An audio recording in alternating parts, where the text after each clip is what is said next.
Europe, France, Paris, July 25, 2000, Charles de Gaulle Airport. 12:30 in the afternoon. 100 men, women and children check in for flight AF 4590. They come from all over Germany and are expecting the trip of a lifetime.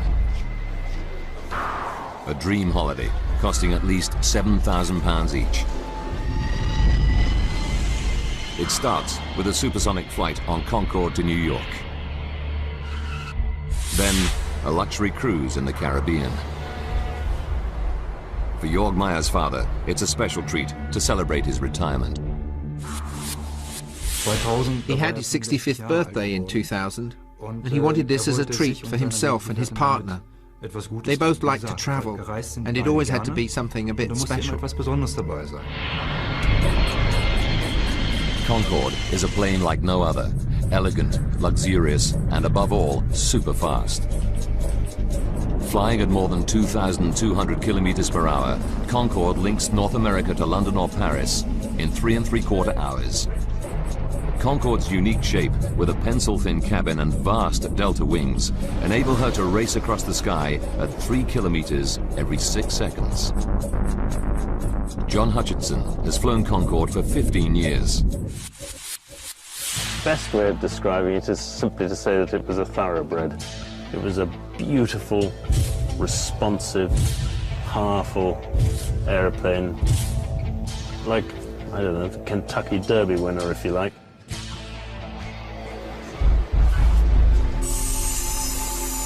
By 1:30, all of the passengers are checked in for their supersonic trip.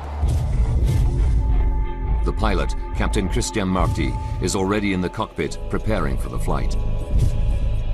The holidaymakers are in good hands. 54-year-old Marty is one of Air France's most experienced pilots. An adventurer of extraordinary talents. In 1982, Christian Marty was the first Frenchman to windsurf across the Atlantic. He's a national celebrity. On board Concorde, Captain Marty runs through his pre-flight check. His air traffic controller is the experienced Gilles Logelin, who arrives to start his afternoon shift. I was on GTL, the Southern Control Tower of Paris Airport, Charles de Gaulle. This particular day I was not supposed to work. One of my colleagues the day before asked me for a transfer of shift, so he did my morning shift and I did his afternoon shift.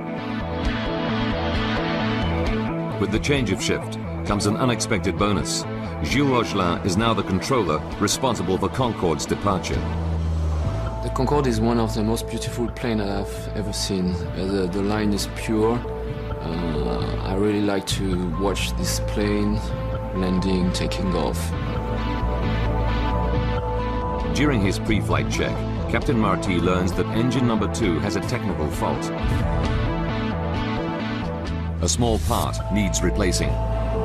It isn't serious, but with Concorde, safety is always paramount.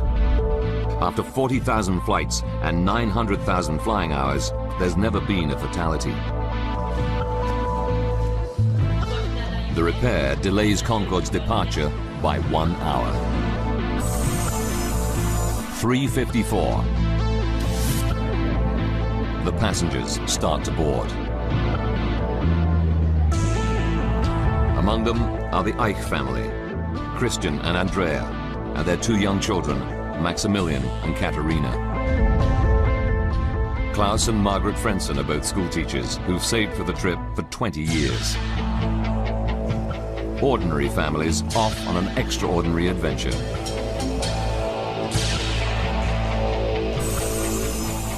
At 4:35 in the afternoon, Concorde is ready to depart. Anticipation on board mounts as the supersonic jet taxis to the runway. In the control tower, Gilles Logelin clears Air France flight 4590 for takeoff on runway 26 right. It's 4:40 in the afternoon. So far, for passengers and crew, everything is normal. Captain Marty lines up the plane at the start of the runway, ready to release the power of Concorde's 4 Rolls-Royce engines. For senior pilot John Hutchinson, a moment like this is always special.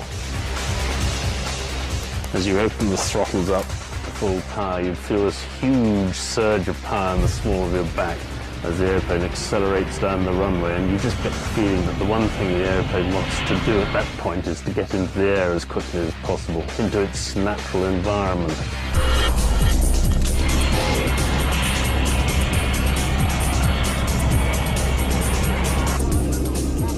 In the control tower, Gilles Augelin monitors the takeoff.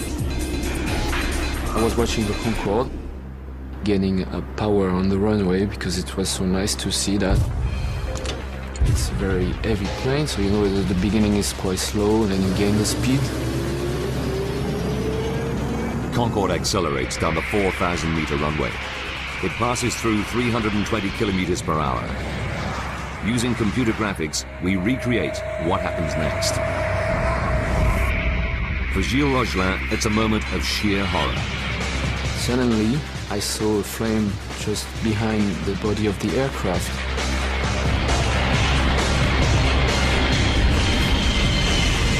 So I jumped on my mic to say, Air France 4590, you have flames behind you.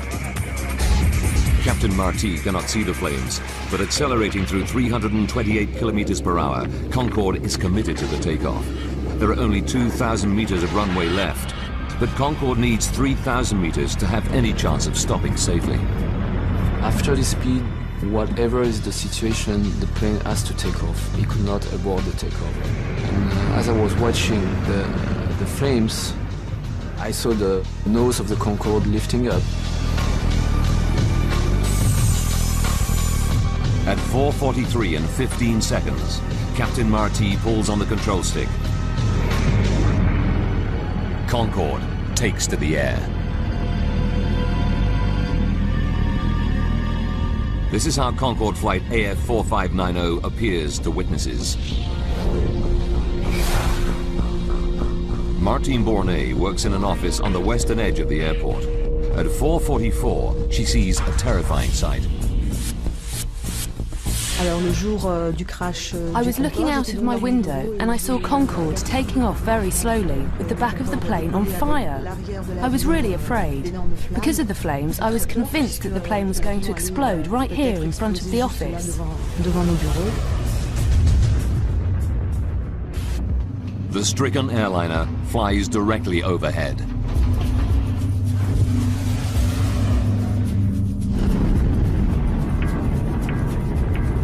Close by where Martine works, courier Emmanuel Vermignon is driving his van past the end of the runway.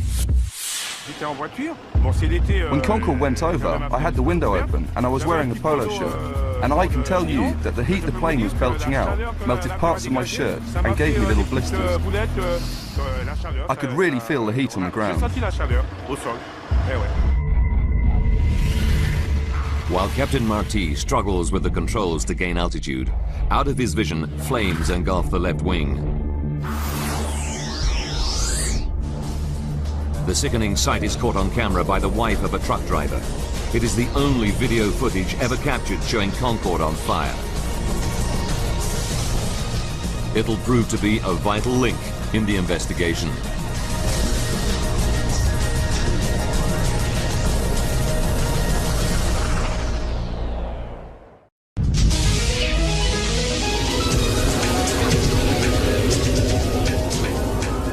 At Paris Airport, a supersonic Concorde has just taken off.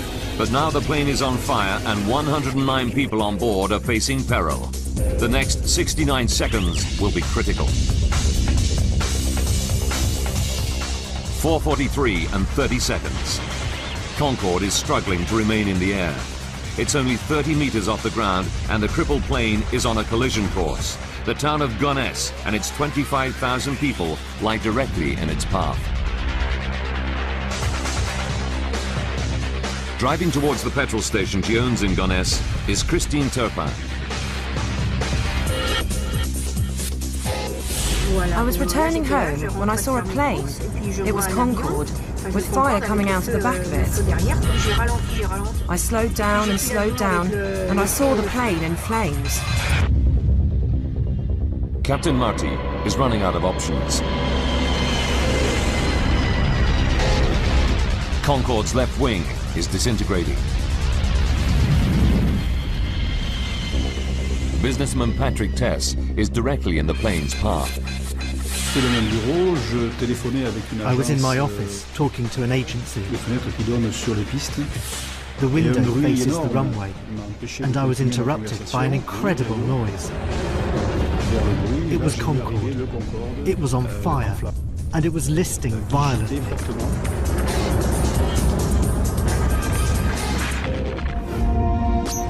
Concorde lurches to the left. The plane stalls and plunges to the ground.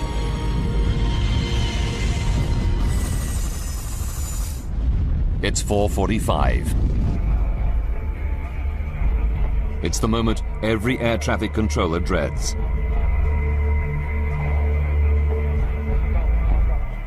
Gilles Logelin reaches for his mic.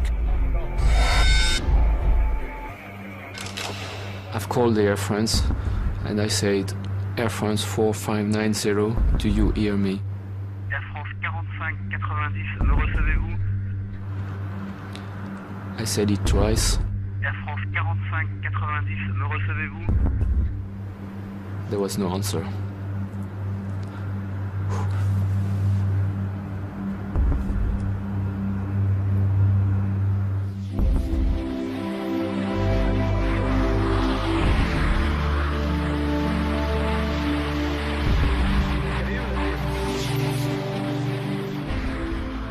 The supersonic jet, loaded with fuel and 109 people on board, crashes right on top of a hotel on the outskirts of Gonesse.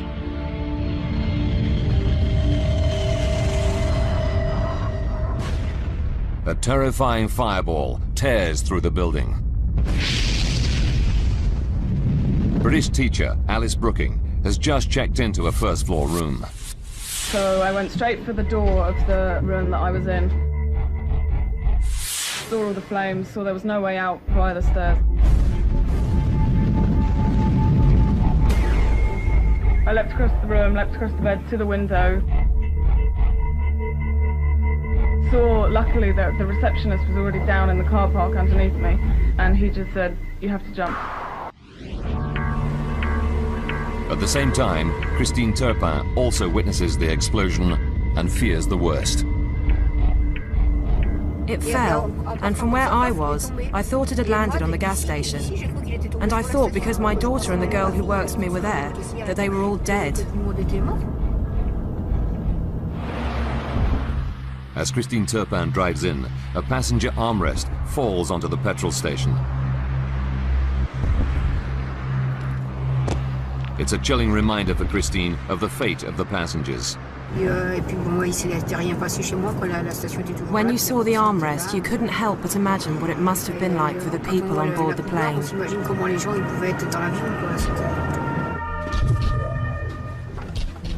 Within 8 minutes of the crash, dozens of fire engines and ambulances race to the scene.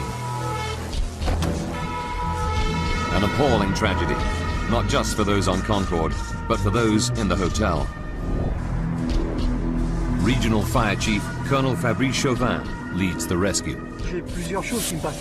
Whilst driving, there were many things going through my mind. The important thing for me was to divide the operation into two separate parts. One, the aircraft crash, extinguishing the fire and the rescue of any survivors. And two, organising treatment for the wounded before they were evacuated to hospital. The intensity of the fire is so great that it'll take 3 hours to bring it under control.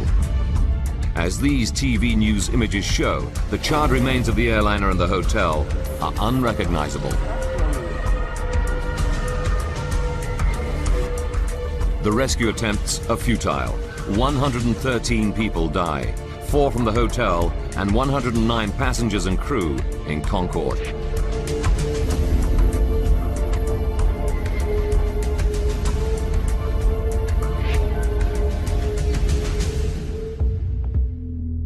3 generations of the Ike family are wiped out.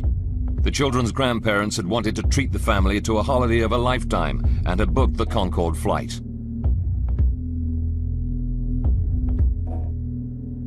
Schoolteachers Klaus and Margaret Frenson had saved for 20 years to fly on Concorde.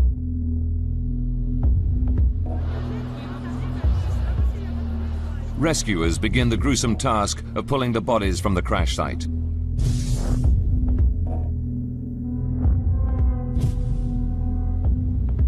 One of the hotel workers to die is a 19-year-old student, Kenza Rashid. She joined the staff of the Hotelissimo only the day before the crash to earn some holiday money. Another victim is chambermaid Devrani Chandang Singh. She dies leaving behind her 2 children. Most of the bodies are burned beyond recognition, and the forensic pathologists can only identify victims by their dental records.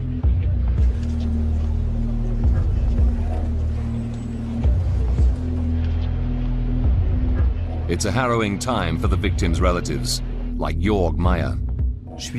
One of the more difficult things was the identification of my father and his partner.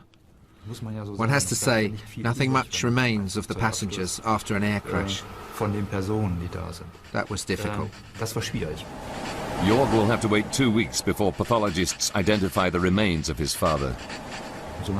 That's how long we had to wait. You can imagine that that's not exactly easy, day after day.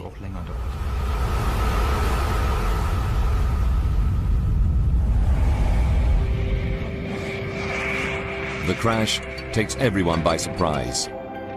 Concorde, the queen of the skies, the plane that makes supersonic travel a reality, people's dreams come true, had never had a fatal accident. Until this moment. It takes just 120 seconds to shatter that perfect record. Now, by rewinding the events of that fateful day and by going deep into the investigation, we can reveal what really happened. Cutting-edge computer simulation will take us where no camera can go, into the heart of the disaster zone.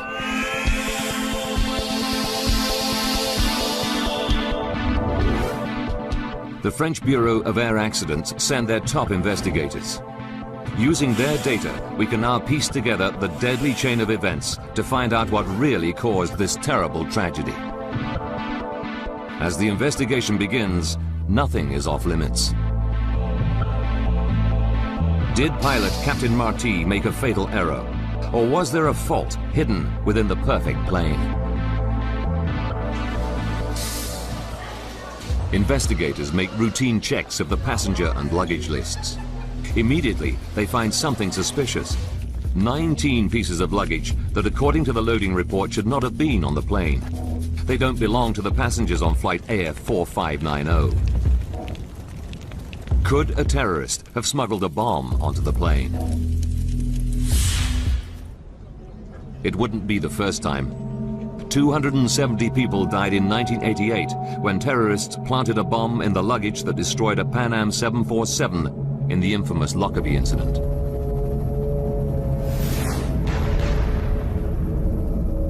At Gonesse, investigators divide the Concorde crash site into a grid in order to make a meticulous search. They photograph and tag everything found in each section.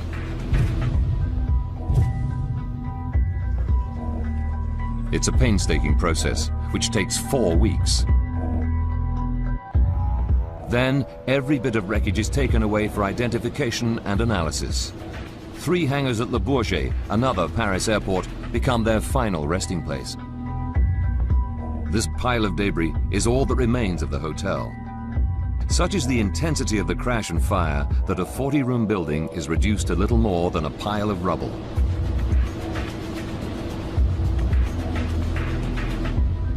And this is what remains of Concorde. One of the world's finest examples of modern engineering is now just a tangled heap of charred rubber, aluminium, melted plastic, and fractured hydraulics. The French investigators separate and identify every fragment. Among these burned remains lie the crucial clues to the cause of Concorde's crash.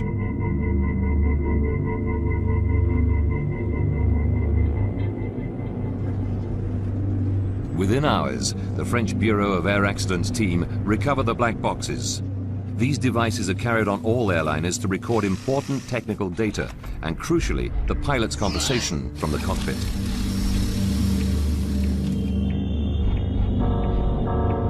They analyze the black boxes. They hear no sound of an explosion. It's clear to them terrorism is not to blame. The investigators are forced to look for a new lead.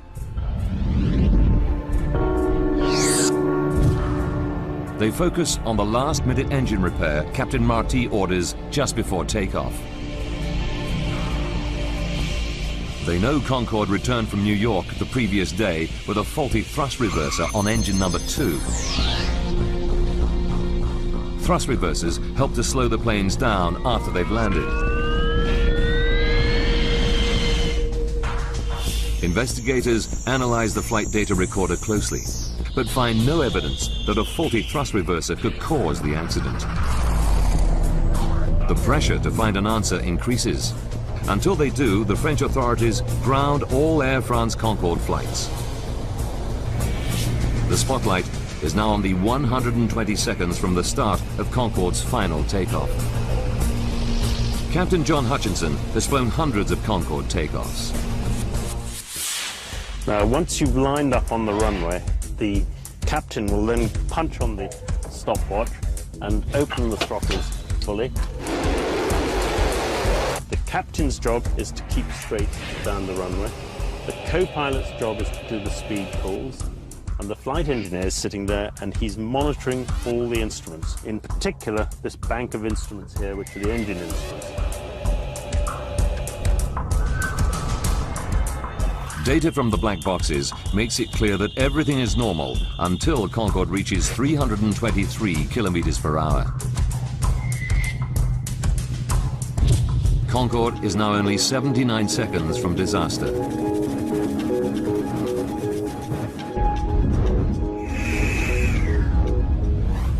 Data recorders reveal a sudden loss of power in both engines under the left wing. Immediately, the black box picks up the dramatic warning from the control tower. Air France 4590, you have planes behind you.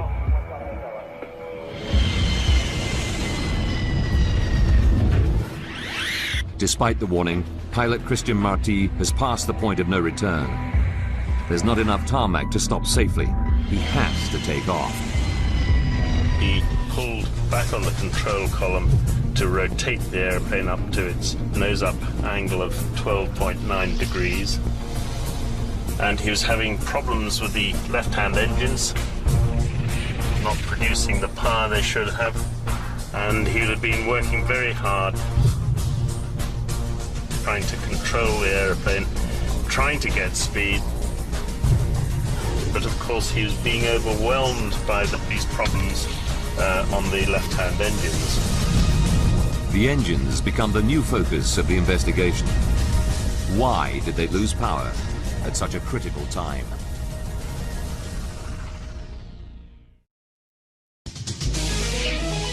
Just 2 minutes into its journey, Air France Concorde flight AF4590 crashes, killing 113 people. A devastating blow to the world's first supersonic airliner. Using advanced computer graphics based on the official report, we go deep into the investigation to unravel the deadly chain of events. Investigators know that 2 left engines lose power as Concorde passes 323 kilometers per hour on the runway. But why? Then, an important new clue. The French investigators find several fragments of tyre on the runway. One of them weighs 4.5 kilograms. Tests quickly confirm they belong to Concorde. It's a significant lead. Why? Because Concorde's tyres inflate to extremely high pressures, which make them more likely to burst than other aircraft, especially during takeoff and landing. Pilot John Hutchinson explains. And in fact, when the captain pulls back to rotate, he's actually compressing the undercarriage into the runway, so there's even more stress on the tyres and the wheels at that particular point. This additional pressure makes Concorde's tyres even more vulnerable. Now they're onto something. The French accident investigators go back through the records and discover that for Concorde, tyre blowouts are far from rare. They identify over 50 cases of tyre burst on takeoff and landing over 24 years.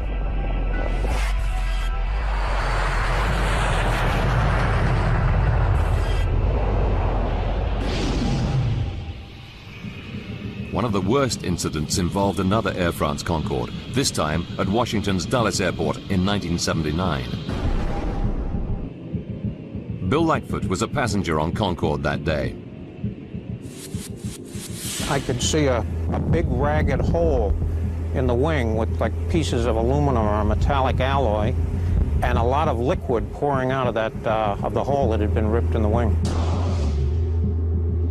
The official report into this accident found that the tyre burst during taxiing. Then the exposed metal wheel got very hot and exploded just before takeoff.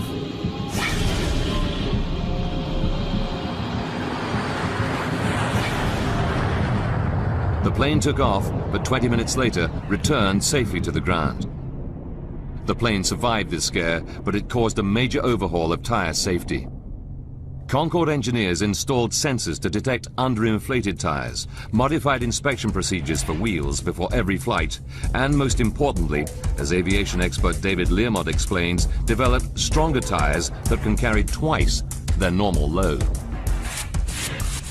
The requirement was that in test flights, you should be able to have a complete tyre blowout during the takeoff run, and that you should be able to complete the takeoff with no tyres left. And that is what the wheels subsequently were, and never again did a wheel fail. That is, until 18 years later in Paris, when something goes very wrong. Despite all the safety measures, one of Concorde's tyres explodes in fragments. Investigators dig deeper. They re-examine all the debris found on the runway and then make the most important discovery of the investigation.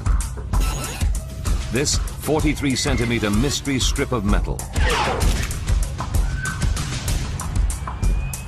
When you match the 43-centimeter strip of metal to the damage on Concorde's tyre, it's a perfect fit. Suddenly, the whole inquiry now depends on the source of this metal. Where did it come from?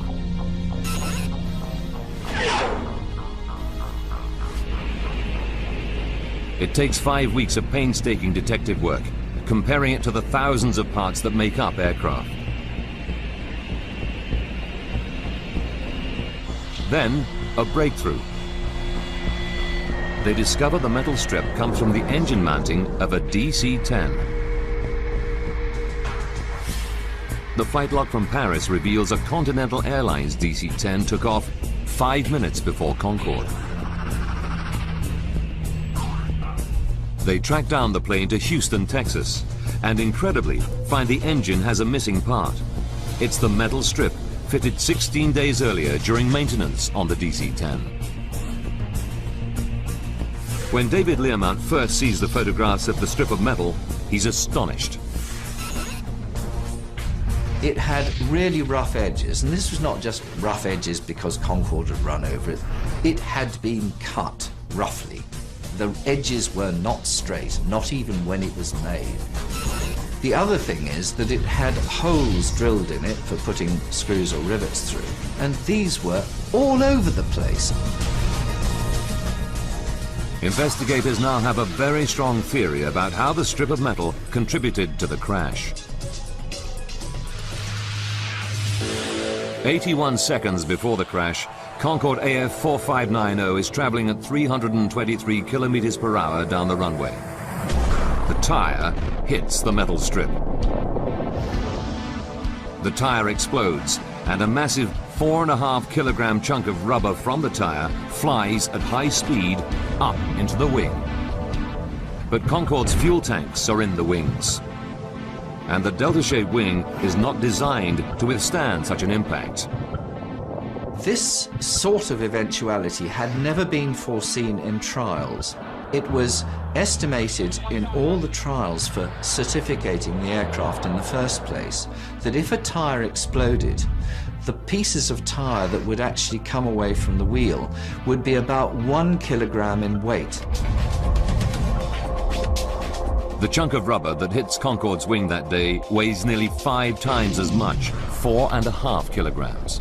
No one had planned for that sort of impact.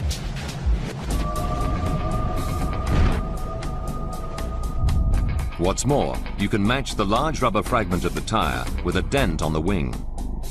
But surprisingly, the wing is not punctured at that point. So, if the heavy chunk of rubber hadn't punctured the wing, what made the fuel leak out? The piece of tyre which actually hit the wing and did the damage was so big and so flat that although it was so heavy, it didn't go through the wing at all. And it caused such a shock wave to go through the fuel that it actually blew a plug of wing tank skin outwards. The shock was that bad.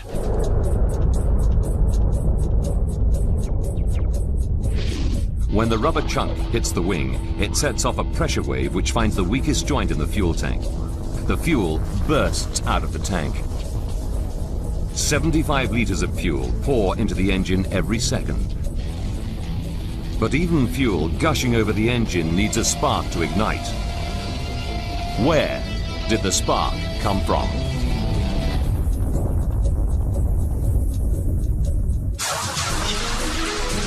Air France Concorde AF 4590 crashes after takeoff from Paris Charles de Gaulle Airport.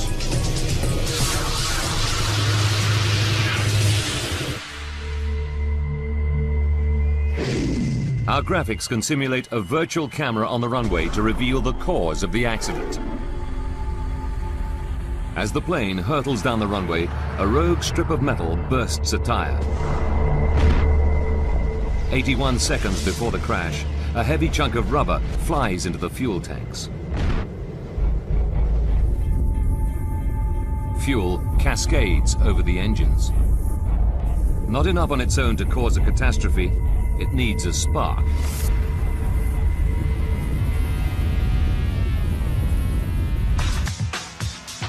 From the cockpit voice recorder, we know that the pilots have trouble with the landing gear on takeoff.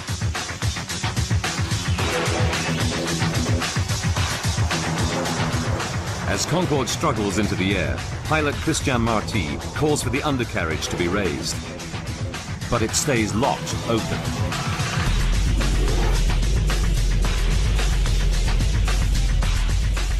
The only video footage ever taken of the doomed flight provides further evidence. It shows the undercarriage in the down position. What stopped the wheels from retracting? The most likely explanation can be seen in this computer simulation.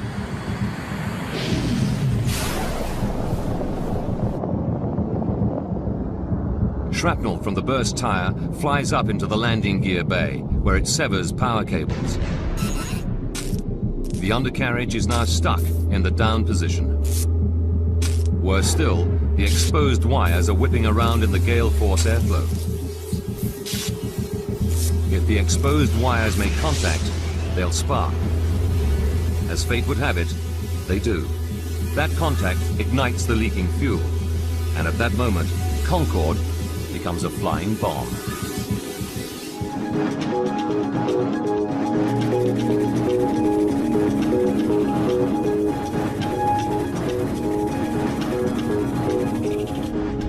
We can now tell you what it must have been like for Captain Marty in the cockpit.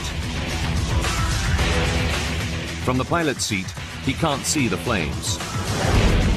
All he knows is that Concorde is losing power in engine number 2 just at the moment of takeoff. 1 second later, the control tower alerts him to the fire. Air France 4590, you have planes behind you. Computer graphics show how Concorde would have looked. Now, to make matters even worse for Captain Marty, the #1 engine is losing power as well. Events are conspiring against him. Aviation safety expert David Learmount explains why. There was a fantastic gush of fuel out of this quite large hole. It was literally drowning out that engine, which gradually lost power and finally went out.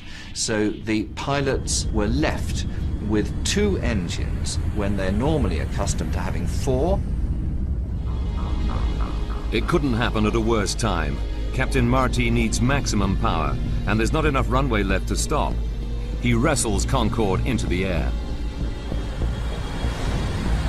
Cockpit voice recordings reveal that at 4:43 and 22 seconds, the engine fire alarm sounds. And 3 seconds later, the captain shuts down engine #2.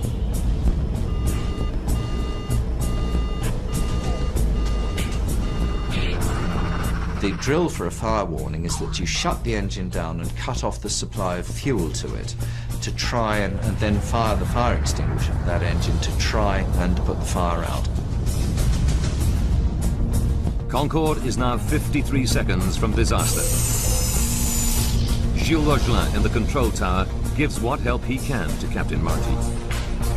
Do as you wish. You have priority to return to the field.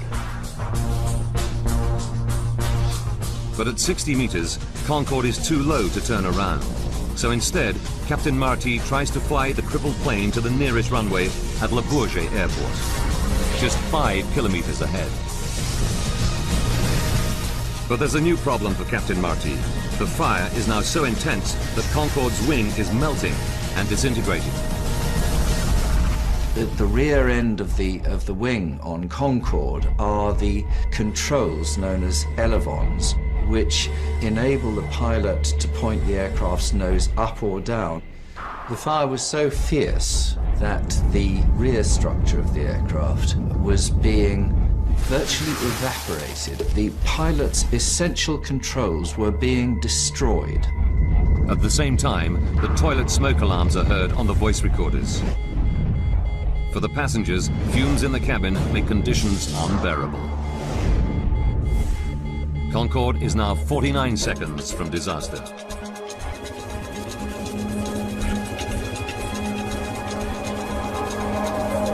In the cockpit, Christian Marty battles with the controls, trying to gain speed and height. But he's being overwhelmed by the fact that the wing and its controls are disintegrating.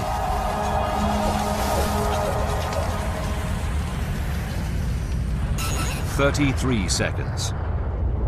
The engine fire alarm sounds again and remains on for the duration of the flight. Captain Marty runs out of options. Even the runway at Le Bourget, now only 3 kilometers away, is out of reach.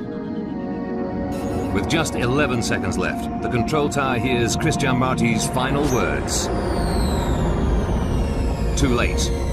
No time.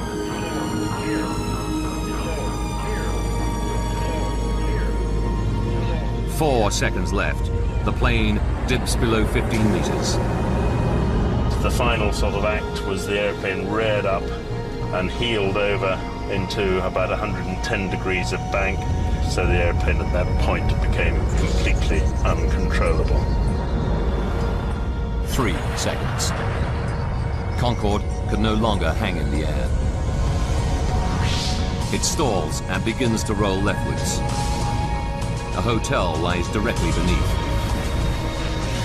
The plane is about to come down.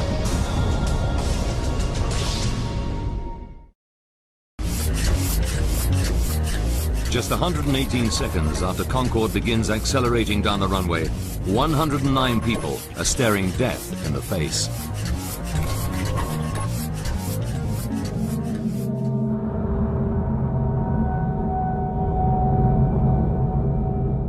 Two seconds later, Concorde crashes into an airport hotel.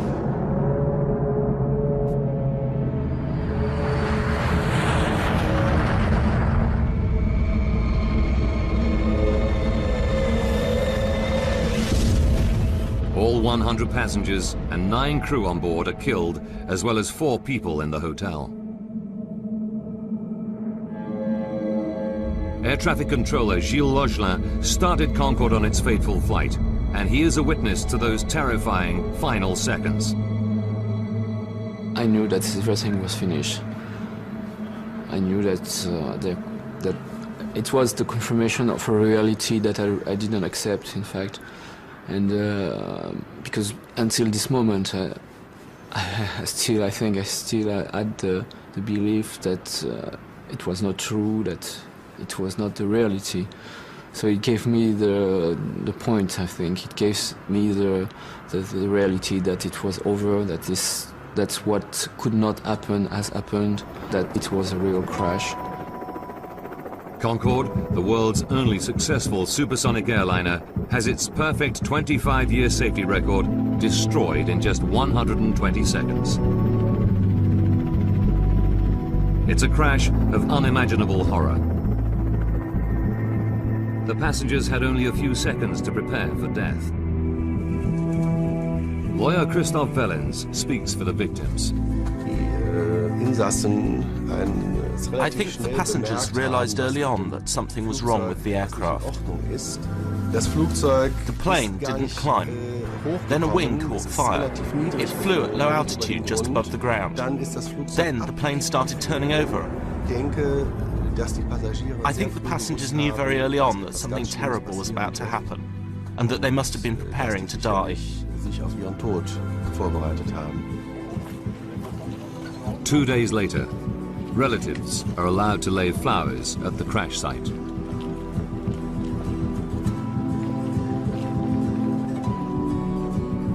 Even today, they feel a deep sense of loss.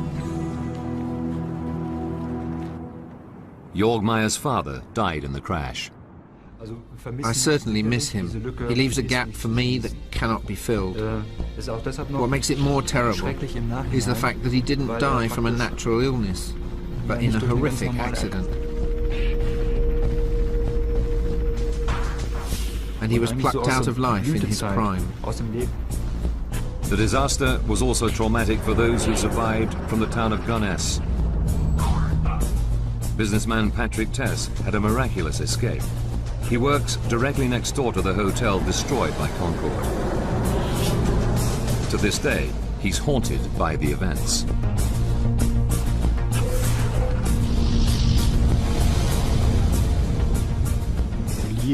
Well, of course the crash had an effect on me. You can't remain unaffected by it.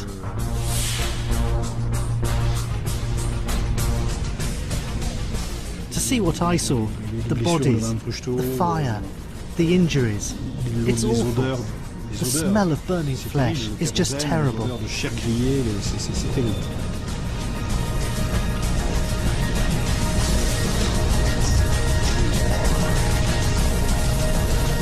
For Concorde, the Paris disaster is the beginning of the end. 3 weeks after the crash, all Concorde flights are grounded.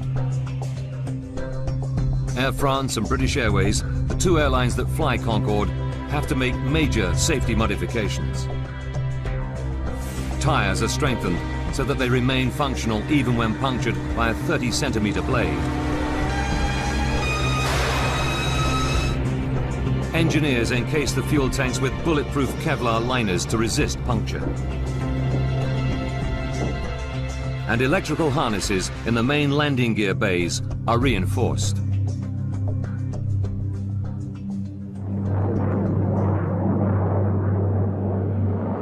But Concorde was never to regain her former glory. 14 months after the crash, Concorde passenger flights resume. But the cost of maintaining and upgrading the aging fleet is too great. Passenger numbers decline sharply. On the 24th of October 2003, Concorde carries passengers for the last time.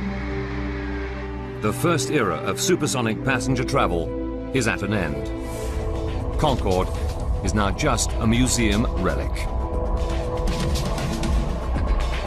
That fateful July afternoon in Paris is due to a critical chain of events.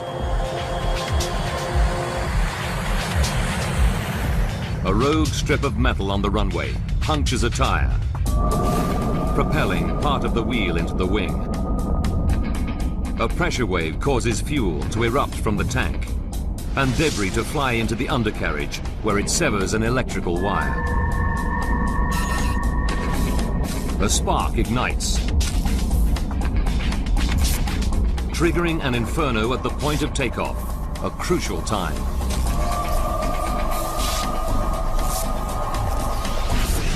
From then on, Concorde is doomed.